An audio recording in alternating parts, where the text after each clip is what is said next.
making progress in Avodah Zarah. Okay. No, Chav Zayin. You weren't here until Thursday.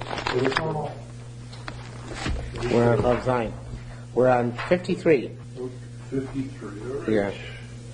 We are in the middle of the page. We're in Bar Kapara, which is starting.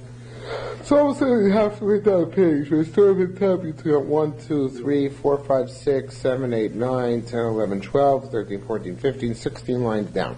Okay? Probably around 16 lines to the bottom as well. Bar Kapara. In the second word in line, there's a dot right before it. Okay? Oh, I see. You got it, Bar Kapara? Yeah, back up where Okay. Bar Kapara, Ashka Chad Izka. It's interesting, there's a Amora in the Baal, we call Rabbi Lezer HaKfar, which, concerning whom there's a similar story told, and the Sharath Yisrael wants to say it's the same individual. So anyway, Bar Kapara, Ashka Chad Izka, he found a certain, I should preface tonight's learning by the remark that tonight there are a lot of sugyas which are very, very ambiguous. Not hard, but ambiguous. So, more than usual tonight, it's my own approach because, they're just, there were choices and you just had to make them, and I did. So, what can you do? Okay, Bar Kapara Ashkechad Izka. He found a certain a bracelet. Tsar Chad Atali Aramoy. He saw, the period there between Tsar and Chad is erroneous. He saw one young non-Jewish lad have a pari basrei, and he ran after this non-Jewish lad, and have a machile. He beat this non-Jewish lad. Have a meklole, and he was cursing the non-Jewish lad. Have armale. Why? Because he said rokola. He said to the non-Jewish kid, spin on it, because obviously there was some image on it. He wanted the non-Jew to be mevatel this Avodah Zarah by denigrating it, to cancel it by denigrating it. So he spin on it. V'lo mekabel love. He refused to it. Ashino, urinate on it. V'lo mekabel love. He wouldn't accept upon himself to do it. So he doesn't say Ula was upset, Bar Kapara was upset about this. Now, that's the end of the story, but it's important to note this, and I'll come back to this in a few minutes, momentarily, which is that he didn't tell him break it, which obviously by brace he don't want to do. He told him urinate on it or spit on it, okay? That, we're going to learn later on, is usually not sufficient to cancel Avodah Zarah, okay? You actually have to break it. So therefore the question is, why here would have sufficed? I'll come back to that momentarily, okay? Hodamara, now this teaches us the fact that Bar Kapara ran after him and tried to get him to spit on it or urinate on it. It teaches us nothing about Avodah Zarah shelo v'shel chavero. A guy can cancel his Avodah Zarah and his friend's Avodah Zarah al korcho, even without the person's consent. Meaning, obviously, this lad had no idea whose Avodah Zarah was, right? And nevertheless, if he would have urinated or spit on it, it would have canceled. Vushir there, the Gemara is qualifying. Obviously, it's about caught in the shiur there. Tiva Avodah Zarah, so he's got to know the quality of this Avodah Zarah. This is going to come up later again tonight.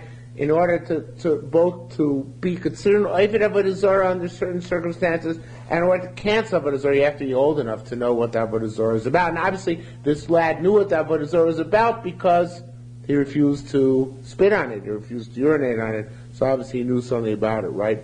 Hodamra. Now, this teaches us Avodah Zarah. It says she'avdo with an ayin here, which means worship. And the truth is that this statement, the Mechamayim, takes out of here and puts it on top of the page with a statement of Rabbi Yossi Barbun, where it's talking about Avodah Zarah, which was worshipped by a non-Jew, because it's not really relevant here. It's out of left field. Those who hold that it is relevant here learn as follows: Avodah Zarah she'avda with an aleph. Avodah Zarah which got lost, the bracelet got lost. Right, somebody lost the bracelet. She'avda, and then it's Yisrael found it, and lebitul loylam. It doesn't have any bittul unless he gets a guy to be involved at first. In other words, if he would pick it up, if Bar Kapara would have picked it up and mitzayich in it, acquired it, he's stuck. He had to get this guy to Yuvatul it before he can pick it up and acquire it. Okay? So it says more Avodah Zarah. Why? It says more, let it be like Avodah Zarah shenichu of there. Let it be like Avodah Zarah, which was what's the word in English? Which was forsaken by its worshippers Utei Betela. New concept. We didn't have this yet. Avodah Zarah, which is forsaken by its worshippers, abandoned is the word I look for. Avodah Zarah, which is abandoned by its worshippers, is no longer considered to be Avodah Zarah. It's canceled, right? So why not this one? Rabbi Zira said no. It's logical difference. Koshi Now here's a little bit of a gears problem. Koshi ilu me'eleha, anything where it's on its own, but the Shadisol actually changes to shenicha me'elov. In other words, he consciously left it out, but if the guy consciously abandoned Avodah Zarah, then Taka, it loses the shame of Avodah Zarah. He learns to change the Kol Shenichu Me'elov. He Betela, and Yisrael Mevatla. Now here's a fascinating line also. Yisrael Mevatla, the way the Mechamayim learns this line, he says, what do you mean Yisrael Mevatla? Since when can Yisrael be Mevatla on Avodah Zarah? A Goyet's be Mevatla on Avodah Zarah, right? What does Yisrael Mevatla? So he says a very interesting thing. He says, I want to say Chirish Ta'alach, and I think he's right about this, based on the Yerushalmi, based on what I'll tell you in a moment, I think he's right. He says, even though a goy abandoned his Avodah Zarah, and that already, takes away its Avodah Zarah status, nevertheless Yisrael has to do additional mice in order to cancel it. Even though normally Bittul, Yisrael doesn't do Bittul. Normally it's a goy who has to be Mevatel Avodah Zarah. But he has to do some sort of additional Maisa as well. And that's why over here, Bar Kapora, I think, that's why Bar Kapora over here would have said, as long as this little kid goy would urinate on it or spit on it, it would have been sufficient. Because here, it's not the same thing, see, they're Madregas. If it would have been taka forsaken and abandoned by the goy altogether, so even the Yisrael could be meratel it. If in here where it wasn't abandoned, forsaken, whether it was lost, so then the Yisrael can't be meratel it, but he can get a goy to do a lesser madrega bittul, right? The lesser bittul of just spitting on it or urinating on it. If it's mamish avodah zarah of a goy, which is not forsaken ever by a goy or abandoned by a goy, then he actually has to break it. That's why I would say the hierarchy here is, okay? So I have to say, kol sheilu. If a Yisrael, if the Goy himself had actually consciously abandoned this Avodah Zarah, then he betela and Yisrael mavakla. It's both on Yisrael can do the Ma'aser Bittul, but Kol Sheilu it should be instead of Meileh Eina. You can read the way Shar Yisrael reads it. If he didn't forsake it on his own, because here he didn't forsake this Avodah Zarah bracelet, he lost it. It was lost, not abandoned, right? So then, it's not canceled on its own. You might only need the lesser madrega of spitting and urinating, but you still need a goy to be mavatul. How can you differentiate between a lost or an abandoned Avodah Zarah? You're finding it in the street, you don't know whether it's lost or whether it was abandoned. That's true. You would have to actually move into a city where the goyim had fled. That would be a case where you know they abandoned. That's coming up later on this evening. Also, was there any concept of Lahavio or Pados where Avodah Zarah was put into Shemus? And in their category of shames. In other words, it's no longer being used, but it's still considered Avodah Zarah. Yeah, maybe it's in a museum. That would still be considered Avodah Zarah. It could be. I would say it is. It still has the shame. Shame Avodah Zarah, right. Okay? Rav said, now, Bimus lo batel. Now, Bimus is really a non-Jewish altar. It's an altar for Avodah Zarah. Okay? It's a type of altar. I'm not sure exactly what the nature of a Bimus altar is, but it's an altar. And it's not batel. Now, the way The way I'm going to learn so kind of my own derech, but more or less a shiur Torah. Here it's more or less shiur Torah. It's Eretz Yisrael I'm going to follow. The Rab also says this in the Bavli, and the logic of this is that even if he breaks it, even if it's broken, an altar can still be used. Rab holds an altar which is broken, still broken. It's a broken altar, but it can still be used. So if it's not batal, it's worse than Avodah Zarah and worse than Mishamshei Avodah Zarah. Avodah Zarah itself, if you break it, if a guy breaks it, it's batal. Mishamshei Avodah Zarah, the pedestal in which you put Avodah Zarah, if you break it, it's batal as well. But not this. A bimus is not batal, he holds, right? Now, the Shiur Yisrael takes out, because next time it says when beat lo batal, which sounds like it is batal. But he takes that all out. Says the whole sugya is repeated, and he takes out the next 5 lines to the bottom. The last line, and you'll see those 5 lines are more or less repeated afterwards, and not quite, but enough that I think that he's correct about this. It says Hamisham Batlu. The Mishamshim, in other words, the pedestal, let's say, of the altar, that's Batal. Okay, just like the Avodah Zarah itself is Batal, it's broken. The pedestal of the altar is broken, but not the altar itself. Now, Mechavashita said Rav seems to contradict himself about whether Bimus is Batal or not. Tama, turning the page, Amrav says B'Shem Rav, or says the name Rav, B'Shehil Cholohem, says B'Shehil Cholohem, it says here, Hamahalchim, which would really be Hamalachim, B'Derech HaCheres.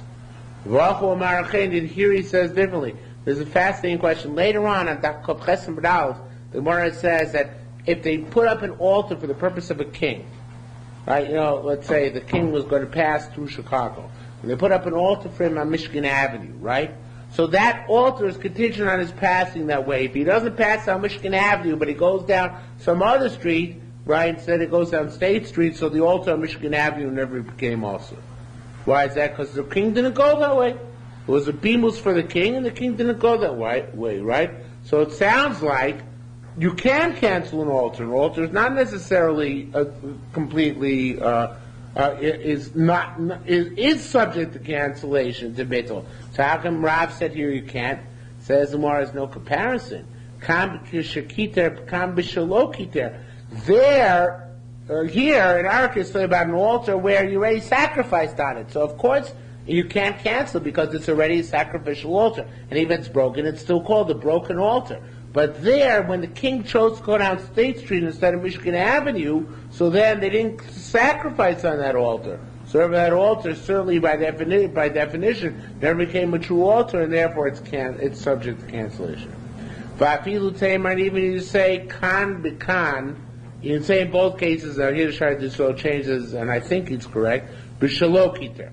Instead of b'shakiter, he says b'shalokiter. Both cases say about where you didn't actually sacrifice. Rav Kedaite, Rav nevertheless follows his reasoning. The Rav Amar, Rav said, Hametich koshel Avodah Zarah nes miyad. If you designate, literally means here you forge a cup of Avodah Zarah, we had this previously, it becomes immediately also. So here too, the bimus which is made to be an altar for the Avodah Zarah itself. So then, even if you just forged it and didn't actually use it, by the moment you forge it becomes also because of a bimus Avodah Zarah. But a bimus made for the honor of a king, that's different. Only if they sacrificed it in honor of the king does it actually come also. Because of the nature of a difference between Avodah Zarah and a melech. The Avodah Zarah's honor is immediate, and therefore, and it lasts also, whether you actually sacrificed or not, and that bimus remains also forever. The bimus of a king is contingent on the king actually being honored there. That's the issue later on Allah above. Okay? Is Rav saying Hazman and Milsei, or is he just saying it's a special din of It's a special din by Avodah Zarah, because otherwise by a king it should be the same Allah. Okay? Rabbi Yochanan the Bavli argues, and Ken are going to learn this similar here. The Rabbi Yochanan argues, he says, Matseva. We have 2 types of altars. One is a matzeva. Kol sheyichidus, that's a single stone, right? It's a single stone altar. Mizbeach is kol shavara meruba. So mizbeach is a multiple stone altar. Now that's according to the Yerushalmi. That's all Rabbi Yochanan said, which is very strange. Well, we have to have an etymological definition of what a mizbeach and Matzeva is. So I think he's leading it to Chizkiya's halacha, Chizkiya's statement, which argues on Rav. Rav said you can never cancel an altar. Chizkiya Amar Matzeva Kemet Shenitgima Pogma. Once you damage the Matzeva, the stone, the solitary stone, Beatla, not you, by the way, the goy. It's canceled, right? Well, Mizbeach Tzarech Bagim Kol Ever. By an altar, however, which has multiple stones, you have to damage each and every stone. Okay? So that's so he but he argues on Rav. Rav said you can't cancel an altar. He also you can't cancel an altar. Now I'm going to switch around the next line. The next four words the same. We're going to just switch around the order. Which instead of Masisa Chizkiya Pli Love, which Pnei Moshe wants to say Pshat in, but I don't like this Pshat.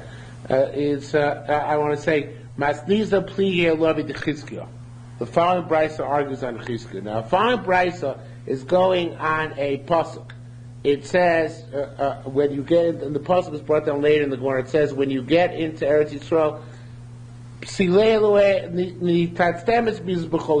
you should break down the mizbah. You should whatever the word is, destroy their altars. Yeah, but the verb is really destroy their altars. Break their monuments. The monuments are the altars of one stone. And says and cut down their idols. Okay, so it says more on this. The more brings down Brisa. Natatzas is mizbeach hanachlo. If you destroy the mizbeach, that's sufficient. Shabartas hamatzeva, you broke the matzeva hanachlo, then that's sufficient. You can leave it there. You don't have to eradicate it altogether. Now, Lamais, a couple of things here. First of all, this is against Chizkiya because it sounds like you don't have to do something to each and every stone. Just do the titzah to the mizbeach in general, not to each and every stone, right? That's so you don't have to do each and every stone. Certainly argues on Rav because Rav said you can't cancel mizbeach, but argues even Chizkiya said you have to do each and every stone. It sounds like there's no such requirement. But it's interesting. I just want to point this out as an aside. This is talking about Am Yisrael. Normally, a Jew can't cancel a mizbeach, right? You can't cancel some goy's mizbeach, right? Because the goy has to be about the Avodah Zarah. But this is when Yeshua entered Eretz Yisrael. And it's a one-time deal, and probably is getting back to what we learned about, because the goyim who left abandoned Eretz Yisrael. Okay, since they abandoned Eretz Yisrael, so they abandoned all their Avodah Zarahs there. Since they abandoned their Avodah Zarahs, so therefore the halacha is more lenient. Like we said in Amrav, a Yisrael could be mavatal in Avodah Zarah, which was abandoned by a goy. That's why there was this special dispensation here.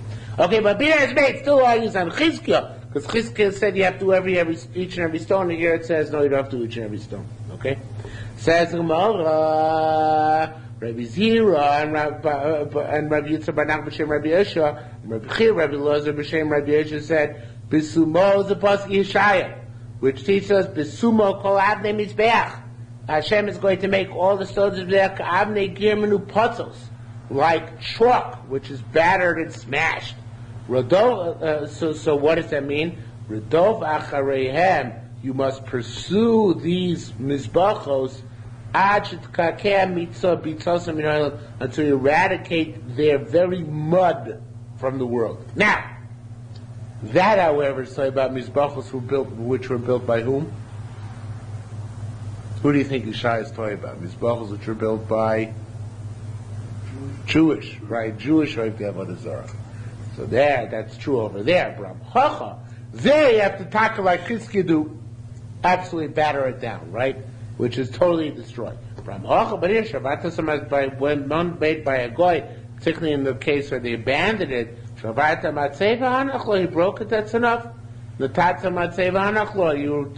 a little bit. In other words, you don't need culture is sufficient. It says, that was really out of left field. I wanted to tie it in when I was preparing. I wanted to tie it into what Chizkiya said, that there's a right to Chizkiya, but it sounds, it sounds like this is a separate issue. It sounds like a separate issue.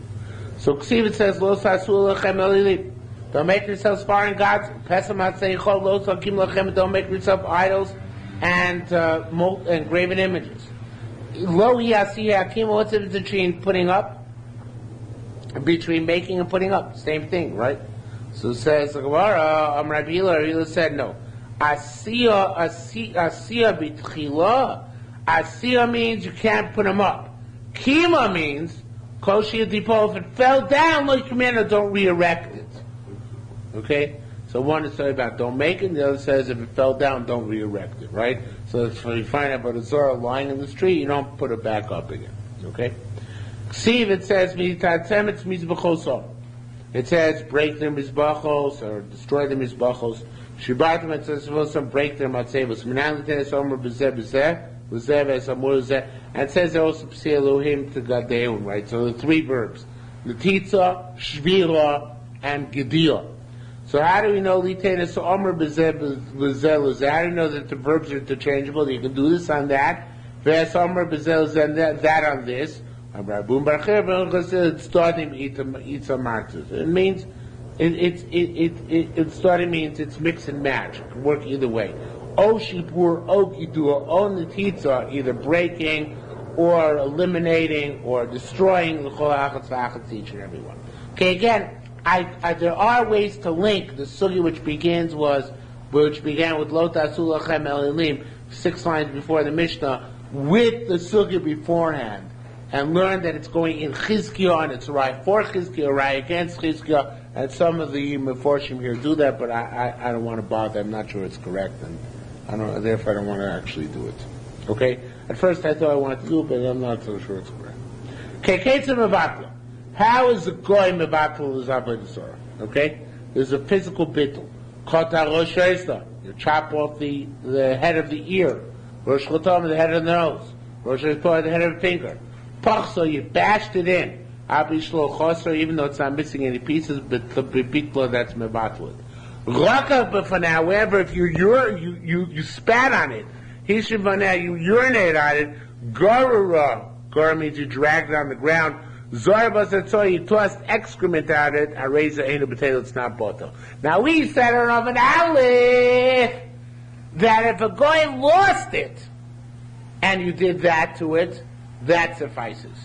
Because we said the 3 madregas. If a guy abandoned it, you only need a symbolic bittul, like the previous surah. If a guy lost it, you need more of a bittul, but it only has to be urinating or spitting.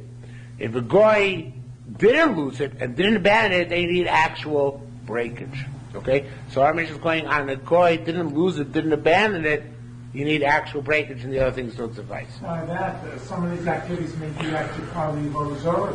Yeah, right, because of the Pa'ora thing. Right, that's right. Machra Mishkana, what if you sold or mortgaged your Avodah Zarah? See, Jews should sell shuls and mortgage their shuls, but according they're frumer. So what if they sold or mortgaged their shuls? Rabbi Yomer Bittul, Rabbi says it's an act of bittul, because it's a disrespectful. Say low bittul, it's not considered to be disrespectful enough, and therefore it's not mevatel. Okay? This last statement in the Mishnah is only it's when you sold it out of peace. In other words, you sold it at a time of peace. You didn't get angry at it. But if you got angry at Avodah Zarah out of spite, you sold it. So you're not being vatal. You're saying, well, this God did me no good. Let somebody else have this God. Interesting, okay? So therefore, since that's the case, sorry, I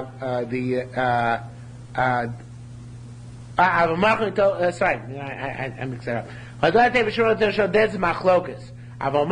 But if you were angry at the guy who sold his spite, then it's always but according to everybody. Okay? But it says, even Rabbanan would agree. But it says, it will get angry and he'll get hungry and angry and he's going to curse his king, so I'll cancel over the Zarah. Zira b'achina b'shem rechit said depends who you sold to. K'shem it should be, if Pnei Moshe doesn't change the girsa, actually B'shar Tereso changes the girsa. They both mean the same thing though. K'shem rachel l'tzoreif. Now, you sold it to a tzoreif. What's a tzoreif? A smelter, a jeweler, right, who smelts it down. So then it's machlokas Rabban and Rebbe whether it's mevatel or not. If you sold it to somebody else who's going to worship it, logic that it's not batel, right? Rabbi Yirmiyah Shem Rav said, no, b'shemachol of their nechluku. So if you sold it to another worshiper, then it's a machloikas. Avol imachol l'tzoyrei. If you sold it to the guy who's going to smelt it down for jewelry, everybody agrees that in that case it's bottle. Can Jew be the smelter? Yeah, the Jew can be the smelter, sure. Because it's already bottle by the time he gets it. It's the sale to him which is in bottle. It's not his melting it down. The sale to a tzarik is the denigration. The guy is getting hana from the money that he's getting on the sale. Yeah, but by that time he was already bottle it. I don't think it'd be anyway. I don't think that it's an issue like that because obviously he's not going to go thank his Avodah Zarah for canceling if he just canceled it. No, but he's getting money for it. So, but the Jew's not getting hana from Avodah Zarah. No, but the guy is getting the money from the. And therefore what? Is the guy's not allowed to get money? No, because he's getting money for. Yeah, so what? But by that time he's selling something which is mevatel. It's okay, he can do that. I don't think there's any problem with that. Unless it's at the same time. So now I know the Jews are the drunk dealers, so obviously it's going to them. Yeah, I don't think it's a problem. I don't think so. Okay. Now the Shrat Yisrael throws in here a brisa, which I think is a good idea. He brings that brisa like this. Tani, it's a good brisa in the sixth paragraph of the Tosefta. Goy shemach Avodah Zarah lo avdeh. If a guy sold Avodah Zarah to its worshippers, it's aser. Shelo lo avdeh. If it sold it not to its worshippers, it's muteris. Okay. Now, on this, the Gemara brings out Rabbi Yaakov B'Shem Rabbi Yochanan said Divrei Hakol. Everybody agrees that it depends whether you sold it to its worshippers or not. Rabbi Hillel B'Shem Eloni said, no, it's machlokas. If you sold it to its non-worshippers, then that too is a machlokas. Okay? V'asa Rabbi Chanina to Rabbi Yochanan. Rabbi Chanina who sold that the moment you sold it to non-worshippers, Rabbi Yochanan said, I'm sorry, that the moment sold to non-worshippers, it's okay. That's a Rabbi Chanina, that if you sold it to, 1 second. How does it work out? Rabbi Chanina who said if you sold it to, Rabbi Chanina said if you sold it to the worshippers, so then it's not bottle, right? So that brisa which says that if you sold Avodah Zarah to its worshippers, it's aser. That's like Rabbi Chanina, right? Because that's what Rabbi said. If you're calling it betela, that's like Rabbi Yochanan's interpretation. Rabbi Yirmiyah, who said about that even if you sold it to its worshippers in Machlokes, so he's got to learn like Reish Lakish, who said that in that brisa, which says that in that brisa where it says you sold it to its worshippers also, it's not to its worshippers mutter, that too is subject to Reish Lakish and Machlokes as Reish Lakish said. Ma'ikudu, what's the conclusion? So it says more b'shemachol etzoref nechlokul. The Machlokes is indeed even if you sold it to a smelter, but if you sold it to its worshippers, everybody agrees it's not cancelled. Okay, Avodah Zarah shinucha of there. An Avodah Zarah which was abandoned. Here's the Mishnah about Avodah Zarah which is abandoned. Okay, Avodah Zarah is abandoned by its worshippers. B'shas sholoim, if it's a time of peace, muteris, because they intentionally abandoned it, right? B'shas milchama, they fled. It's aser. It's aser. Why is it aser? Because they just went away. They weren't abandoned. They didn't have time, right? Coming to that, Gemara is going to discuss it. B'musal shamalachim, the altars made for the honor of kings. Harelim term they're okay. Over him. They do it when the kings are passing by, and meaning if the kings don't pass by, so then there's no problem. Okay, so okay, says the Maratani. We learned Milchemes Yoshua Asura. The Milchama of Yoshua, the Avodah Zarah, which was left at that time, was prohibited. And it should be Kimilchemes Yoshua Muteris. If it's like the war of Yoshua, it's permitted. We'll explain what that means momentarily. Milchemes David, on the other hand, Milchama of David, Avodah Zarah which were by David and Muteris were permitted. Kimilchemes David, it was like the war of David, it's Asura. Milchemes Yoshua Asura was that, see if it says, Ki achareim tachrimein. Says whatever Avodah Zarahs you find, you have to be machrim them. Okay? You have to be machrim the Avodah Zarahs. So it's interesting because really the mizbachos we said before, you don't have to do that. Machrim tachrimein means you can't cancel them. You have to you have to just destroy them and eradicate them through Tiyam HaMelech, right? Mizbachos had said before, you don't have to do that. You can just damage them and that's sufficient. Why is that? Because the truth is that really al pidin, the Avodah Zarahs at the time of Yeshua should be mutter. Why should it be mutter? Because those goyim, the Canaanim, they were all over Eretz Yisrael. Yeshua didn't eradicate them. Baba Noseinu Rabin, for his first Perkin Shoftim tells us, right? They all left it. They all remained in Eretz Yisrael. They're all over the place, right? So really, Al Pidin it should be mutter because it's like abandoned by the Goyim because they could have come back and gotten it, and they didn't come back and get it, right? So therefore, it's a special Xeris HaKosov that nevertheless those Avodah Zarahs were prohibited. Not the Mizbachos. Mizbachos they're allowed to do things with, but the Avodah Zarahs were prohibited. So that's what it says. Kimel Chemes Yoshua.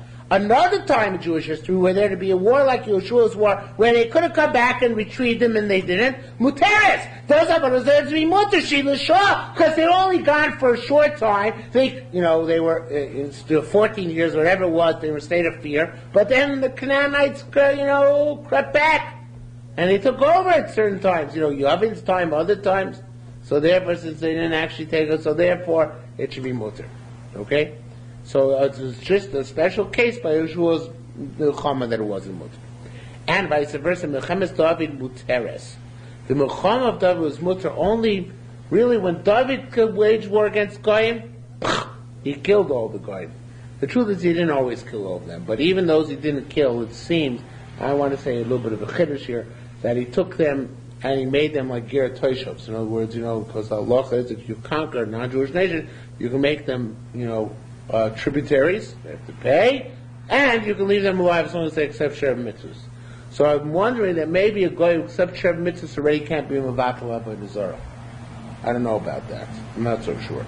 Because I don't know that David actually literally killed everybody. There are cases where he killed everybody, but maybe it's about even in case he didn't kill anybody, but Lamaisa, he made them so frum that he couldn't be Mavatal Avodah Zarah anymore. And we be as made the Gemara seems to learn that he killed them all. Okay, or when he kicked them out, they weren't coming back. Okay, Muteres. So really, it should be awesome because they didn't really abandon it, right? They didn't abandon it; they were killed, or they were kicked out, right? So why is it muter? So muter is because of technicality. Masha Oya Ita Hagiti Mevatel. He had a designated Mevatel. He took a guy with him, Ita Hagiti, wherever he went. And this guy was Mevatel Avodah Zarahs as they conquered them. Brilliant move on David's part, right? It implies that just any guy can be Mevatel, any Avodah Zarah. Yeah, we said that. Yeah, you weren't here. Said it. Dov Sign Rav, yeah. Said that. Okay? Okay? So that it's because he had a designated guy to be Mevatel. However, Kilmel Cheves David Yasura Sheili Olam. Like Milchama David is forbidden because in that case they weren't abandoning, they were kicked out or killed, and therefore it's not going to be a law of abandonment. Okay, the other pshatim in this, I think that's a good pshat. They asked the elder Jews in Rome, Avodah doesn't want Avodah Zarah. Why doesn't he cancel the Avodah Zarah? Why doesn't he, just stop Avodah Zarahs in the world? Over there? So the Jewish elders said to the Roman elders, "Ilu darvashein tzarach ha'olam ayu over them." Where do they worship something which is not necessary for the world? Cancel it. But harein over them. But they worship Chama, the sun, Levana, the moon, the Kochavim, the stars, the Mazos, the constellations, the Harim, the mountains, the Gvolos, and the hills. Yovar Alama Bnei Shaitim want Baruch Hu to destroy the world because the idiots who worship all these things. Says Marmalem. So they said the Roman elders were not convinced. They said, let him destroy that which is not necessary for the world to be sustained. Let him leave the stuff which the world needs. So, that's what he said. The Jewish elders said to the Roman elders, no, that won't work either. They said, that's going to make those who worship, say, the sun, feel more firm in their commitment to worship the sun. Why? Because they'll say, Tedu Shalos. They'll say, look, our God's a real God. Because the Almighty waged war against the other gods. They low batul, and these are not batul. So therefore, it says, that's not going to work. So like the bittul is just going to, on my part, is just going to sustain the other ones. Okay? Says more. Gazal zera. If a person stole seeds, v'zora, and he planted, ain't so samech. Really, in the end, it shouldn't grow. That would be proper that it shouldn't grow. Habol ish. Somebody who has relations with a married woman, ain't so lead mamzer. Really, in the end, he shouldn't. Because should not allow conception to occur and give birth to mamzer. But HaKadosh Baruch Hu left the world to conduct itself according to its normal derech. In other words, he didn't interfere with Teva on these matters. Shotim Shekilklu, and the idiots who distorted things, right, who went awry, Asim Litin Din V'Cheshbon, they'll eventually get their comeuppance in the Olam HaEmes, right, in the world of truth after death. Amrei Zir said, Kamom you Ilav word to say Kamom you of Deim, like them shall be their worshippers. We said that in Hallel, right? That Kasha, it will be difficult.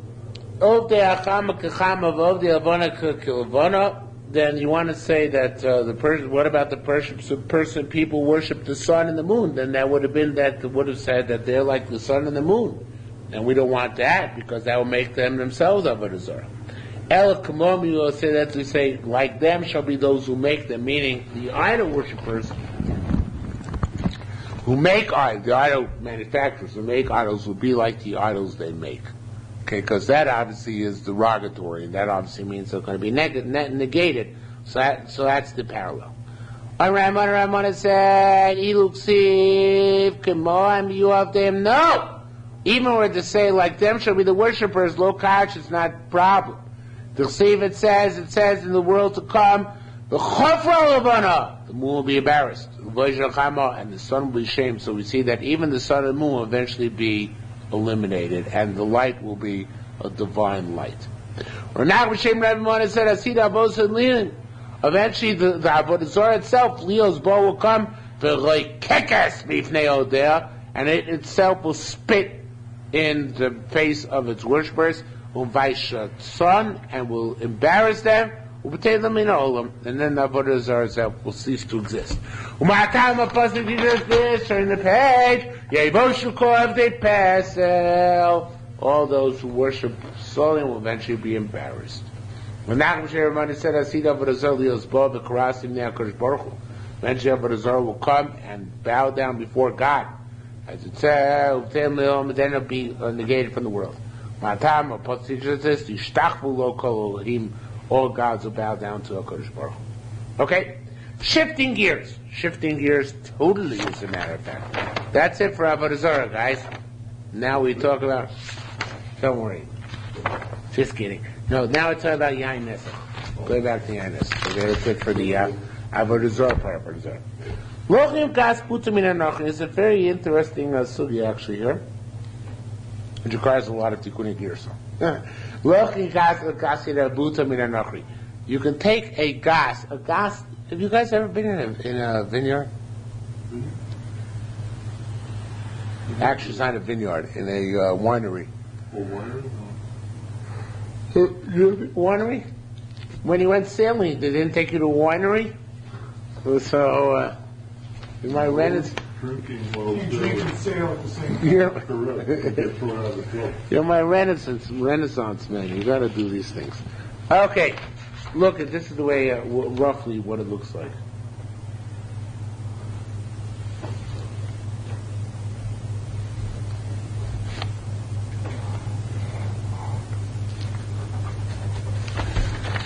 This is where they press the grapes, over here. They press the grapes, either with boards or with feet. Then the grape juice flows over here, okay? And it flows down in a collecting vat. So the premise of our Mishnah is, when is it actually considered to be wine? What would you say? Was it one? After ferments. No. No, after it goes into the... This is yain nesach. No. Oh, leaving the... Right. Yeah, As right. soon as it becomes liquid. Nope. When it's in the tube. Well, it's liquid by that time. No, but it's liquid already in here. Okay. Okay. Well, no, because... One person. Yeah, that's not right. This is for mass production. Okay, so it's when it's in the tube. Okay? That's going to be that's going to be the... How'd you know that? Was it the Mishnah recently as well? Okay. Logan gas butamin anochri. You say condemn. I'm impressed. I am impressed. Logan gas buta, so the buta means already kicked, meaning that they've already done pressing. You can take this, if a guy did the pressing, but the tube has been stopped up, you can buy from him the press area. Okay? And even if the guy has been this time standing in this area and he's been taking the grapes, skins, and sediment out and putting in a pile, and that means that the wine is separating from the sediment. Doesn't matter. Okay? It's still considered wine. It's not considered being yain nesach ad shiur labor, until it goes down into the vat, which actually doesn't address the tube. The tube will be addressed in the Gemara. Sounds like it's only when it's in the vat. Mashabor also. Your labor, once it's in the bor, mashabor also, that which is in the vat, the vat or the pit, is also. Shar, but everything else is mutter. Everything else is mutter. Okay. Time of Chanan, and Rav Chanan said, "Busha lo helim is." What's the shar referring to? What? What does it mean for shar? What do you see, shar? Well, shar. Or whatever's left in the wine press area. Whatever's left in the wine press area is mutter. Okay. Okay. Time of Chanan. Rav Chanan said, "Busha lo helim Yisrael seder b'med."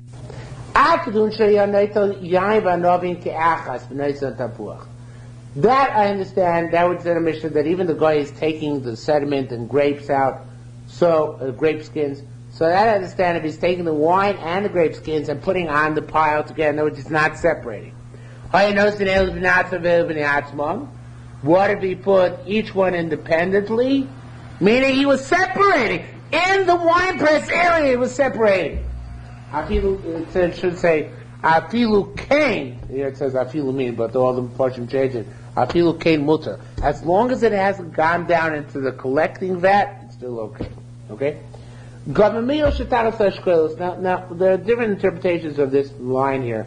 The most of the portion we're going to say about stam, you have a cluster of grapes on the ground somewhere, not necessarily in the wine press. So Gemil Shetaz goes, you have a cluster of grapes on the ground, and there was like a hollow under the cluster, and somehow some wine came out of the grape. I don't know if you'd stepped on it actually, or just, it flowed out, and it's on the ground underneath the cluster, right? So it should say here mutaris. That's okay because it hasn't flowed yet. Hasn't flowed yet away. Shebetzidayan, but once the wine has flowed away from the cluster, in other words, there's a little depression in the ground, and the cluster is here, and the wine has flowed from the cluster into the depression, that's asuros, because there was a flow. Okay, what defines wine is the flow from point A to point B. If the wine is directly underneath point A, it hasn't moved, then it's not yet considered to be wine vis-a-vis yain nesach. It's only after a flow has occurred from point A to point B. Okay? Rabbi Yisrael said, "Hey, that's more nasos yain nesach." He disagrees. He holds that even if the depression is underneath a cluster of grapes, that's considered ready to constitute sufficient flow in order that it can be made yain nesach. Okay? There are interpretations. That's my interpretation for this evening. Now, according to the Shari, according to Bnei Moshe Torah, there actually was a crack in it. I don't know if you need in the gas, but I don't know if you need to have a crack. So I'm just learning that set up with this pipe. So if the guy sealed the pipe over here, okay, up by the press area, then it's okay, the wine didn't become usher. But if the guy sealed the pipe down here by the vat area, it becomes usher. Why? Because he touched flowing wine. Because the wine has already flowed over here. And at that point, therefore, it seems that the pshat is that it makes the entire wine press usher, because it travels up the flow and back into the press. In fact, he sealed it here, therefore touched it over here. We'll get there. Says Mara, Kashapoga Nochri should be Mifnim is Muteres. Switching the gears to here. It's permissible. Mibachutz, if it's on the outside, it's Asura. Why? It should be Tipa, Achas should be Tzlula. There must have been one, since it was at the side of the bottom of the tube, or according to the Bnei Moshe, in the crack, there must be at least one clarified drop. V'nogeh when you touch it, u'menasech kol habor, and the entire bore travels up, and the entire bore means not the bore, the collecting vat, but the wine press area. Okay, says Marav Huna b'shem Rav said hakiluach. Here it says kibor, but here it should mean, say, chibur. The Riva changed girsa. Because he's saying that nitzok, the pouring, the flow in the pour, and the pouring in the tube is connection. Which of course we never say, which the Gemara is about to take that up. If you have, let's say if you're pouring a wine into a cup and there's tumah in the cup, the tumah doesn't travel up. So that's going to bother the Gemara. How come here all of a sudden nitzok is chibur, right, or kiluach chibur? Rabbi Zira asked that question. Now again, as I mentioned earlier, I'm going to learn the sugya the way I want to learn the sugya, which is a conglomeration of the Sharter, the Mashbiach, the Ridbaz, Sharter, Sogin Ephraim, and Mechamayim.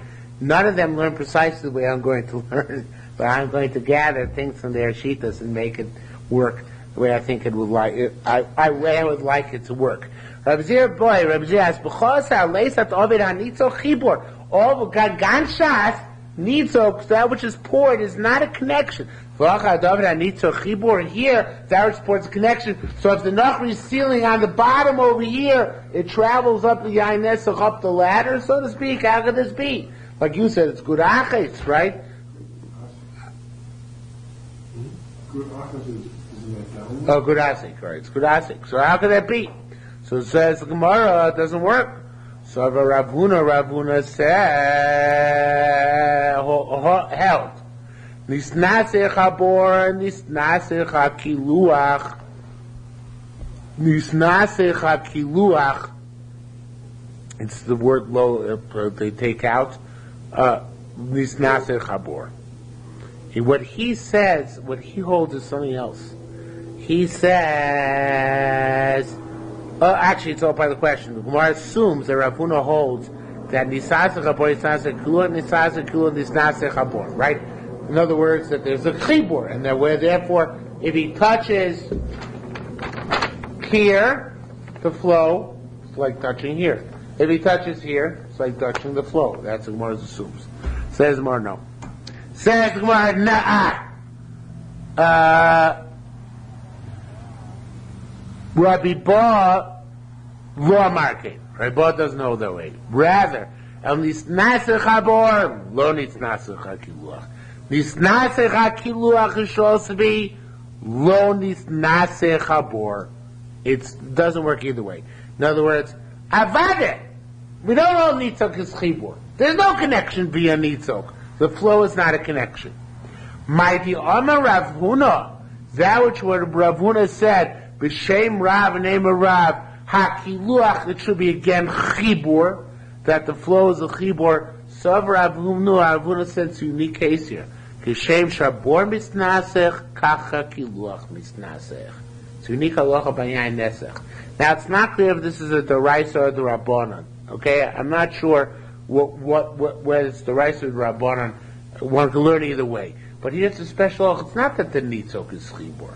It means the das of the goy is to use all of the wine here for the purpose of Avodah Zarah, for the purpose of libation. And even as touching part of the wine, then it's considered to be libation and everything else. It's not like Tumah Tara, where you need the Tumah to travel up a flow or travel down the flow. The goy's intent, if he's taka making Yain Nesach, which is our assumption, which underlies his activity, is to make the entire thing Yain Nesach. Now again, as I said, I'm not sure if that's the Dorais or the Rabbanan issue. But it still has to be accompanied with part of the flow. Yeah, but it's not a din of nitzok chibur. In other words, in Kol Torah Kula, we know nitzok is not a chibur. Flow is not a connection. Here it's because, it's like a handle. The flow is like a handle for the purpose of libation on the rest of it, and vice versa. The rest of it is like a handle on the flow for libation. So it's against unique halacha, says Gemara, in Yain Nesach. You say that's an aspect of his nearest fast. Yeah, that's what I want to say. It is as we, but I'm not sure that makes it the rights of the Rabbanan. It is his das. About it's the das of the goy. But the question whether that das, this Yain Nesach, is so stringent that it makes it mamish d'oraisa. I don't know. It's not clear from the sugya. Maybe if you look in the Bible, it would be clearer, but here it's at least not clear. Okay? Says the Gemara. Now, Tama, along these lines, Tama Nami B'Shem Rab, over there there's in name Rab Mago Shel Nochri Osa Yain Nesach. The touch of a goy makes Yain Nesach. And I'm going to listen to Pnei Moshe first, and then I'll tell you the way Shar Torah Yisrael learns it. The touch of a goy, now it says, as long as he makes it move. Shosis means he causes it to move. But it's not just touching, but there's a ripple effect. And that could be the reason here as well. The way the Pnei Moshe learns, that could be the reason. In other words, normally, nitzok is not chibur, flow is not chibur. But here, ripple effect of the goy's movement is what makes it also. And the ripple travels up and down. And that's why the das of the goy connected with the ripple is what makes it work. Okay? That's more or less, again, it's not precise Pnei Moshe, but that I learned according to Pnei Moshe. Shai Torah Yisrael is a totally different shot, because he says it's not what shoisis means. Shoisis doesn't normally mean that it causes ripples, right? Rather than shoisis means drip. And therefore he changes the gears. So shoisis means drips. It's something which doesn't flow properly, but drips. Drip, drip, drip, drip, drip. So the way he learns it here, he actually throws in words. He says, he says, he throws in the words, B'kiruach, when he touches the flow, Eino Yain Nesach. So Mamish changes to me and says, if a goy touches the kiluach, it doesn't make Yain Nesach. If you touch the flow, it's taka not Yain Nesach. Why is that? Because nitzok is not a chibur. So therefore it doesn't make. And that, Reb Nachman Yaakov said, when does it not make Yain Nesach? Now they're trying to change it for a positive statement, when does it? To say when does it, it does not. That's only b'shosis. It's only if the flow is a dribble. Because if the flow is a dribble, tip, drip, drip, drip, then it's not a chibur. But if the flow is a solid flow, even though Kol Torah Kula, it might not be a chibur. But vis-a-vis Yain Nesach, then it is a sufficient chibur. Okay? So I don't know if Shai is correct or not. He changes the entire gears, but you have the two pshatim. Pnei Moshe says, learns it's being as a statement of when a goy does make Yain Nesach. He makes Yain Nesach when he touches, and as long as he causes a lot of the ripple, according to the Shai. So it's when there's a goy not making the Yain Nesach, when the chibur is a dribble, but if the chibur the nitzok is a dribble. But if the nitzok, the flow is stronger, then it travels up the line. Okay. Some lighter stories, happier moments. Aramaya Nofa Guva. A goy fell into the pit of wine. Sure made the goy happy, right? As he didn't die. What? Grape juice, it wasn't wine. I think it is in the Bible. Also, not precisely the same. Also, Ravuna, the story came from Ravuna. All right, now this obviously is talking about theoretical, but it's a cute theoretical story. Ravuna said, Kav Shinole, hold the goy down. Don't let him come up. At the Tischu and Guva until you empty the pit. Okay? So he shouldn't touch it. Because if he touches it, you're in trouble. So Rabbi Achina said, you're the Oishit. What do you mean? He's going to stick out his hand and touch it, right? So Amar, so he said, I nitzrin, bring branches. It should change it to zachlin to siyote, and put them underneath his hands in order to hold his hands up, or that he shouldn't touch it. So they have to hold him there suspended by his arms, so his arms can't touch. In the meantime, they drain the pit of wine from underneath him. Okay? There are the pshatim here, but the Pnei Moshe has a very strange God. I'll tell you what Pnei Moshe says. Pnei Moshe says, he says, to learn the pshat is that they should drain the rest of the pit where he hasn't touched. Okay, that's what he learned. Zalfin, mitusi, means drain from underneath his hands, meaning for hasn't touched it, which is very strange, because Chor wants to go and touch one part of the pit, the whole pit is also. A kiluach is a chibur, right? And certainly where the pit is one large pit, it's a chibur. So Pnei Moshe is very strange. Shimon Achia have a masni l'chia bar Rav. Shimon Achia was the Rebbe Achia bar Rav, and he told him the following. He said, Nochim emes hayosi yain nesach. From when does a guy make yain nesach? And he told him, Amar Lei, he said, Mishiva yodea b'tiva avodah zarah, once he's old enough to know what that avodah zarah is all about. And we had, at beginning, that's the age in which a guy can be mavatal avodah zarah. There's a time when he can make yain nesach. So Afik Rav, it says Rav Yesha here, but it's a mistake. So Afik, maybe it's Rav Yesha, I didn't look, I remember how they fixed it. I think it's Apik Rav.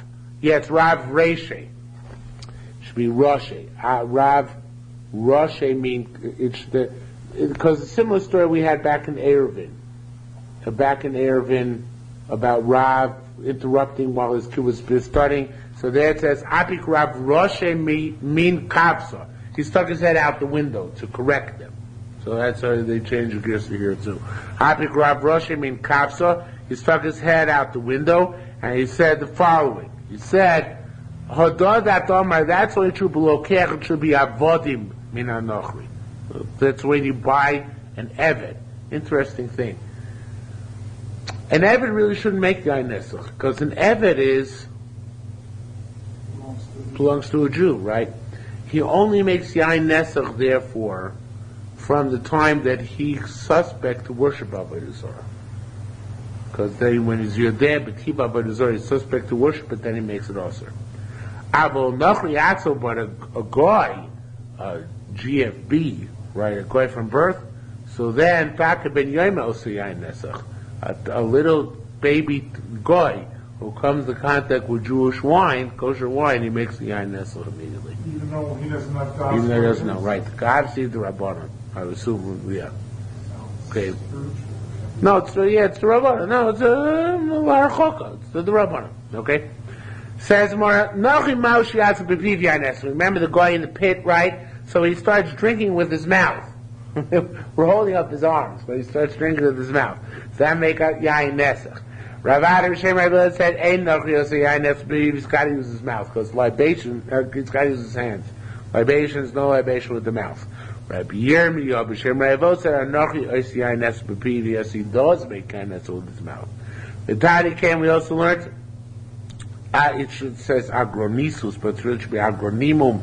It's a wine taster, whatever it is. Shatar min akais, if he tasted from the cup, or minamenekas, or a straw, the yichser lechavis, and he put it back in the barrel, also, then it's forbidden. Now, daiter of Adam Shem Lezer, vushin yichser nachri.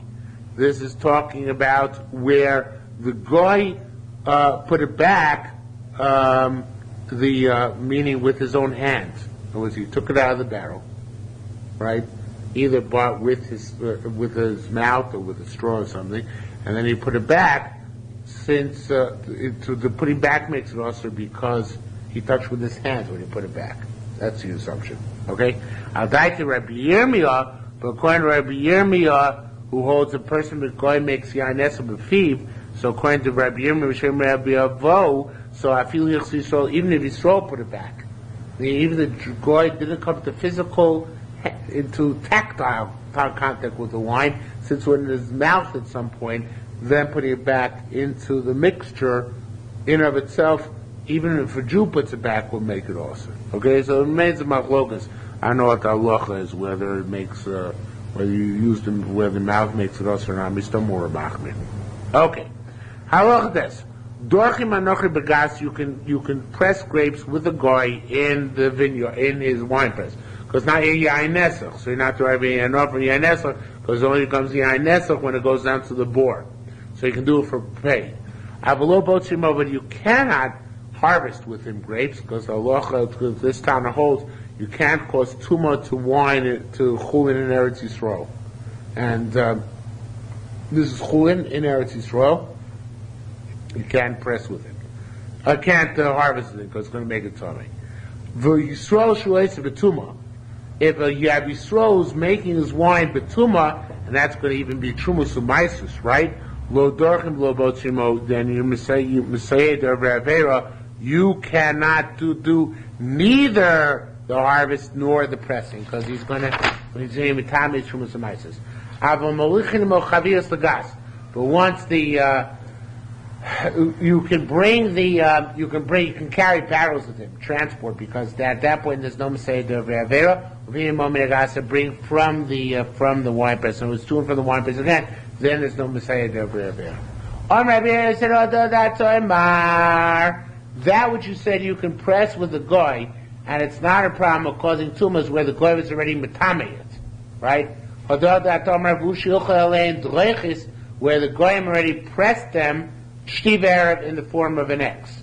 But if they haven't gone for an X, we don't necessarily assume all of it is tummy already, and therefore you cannot go and press with him yet at that point. And Rabbi side, even though it's early for us, we'll have to stop here because I didn't prepare beyond here.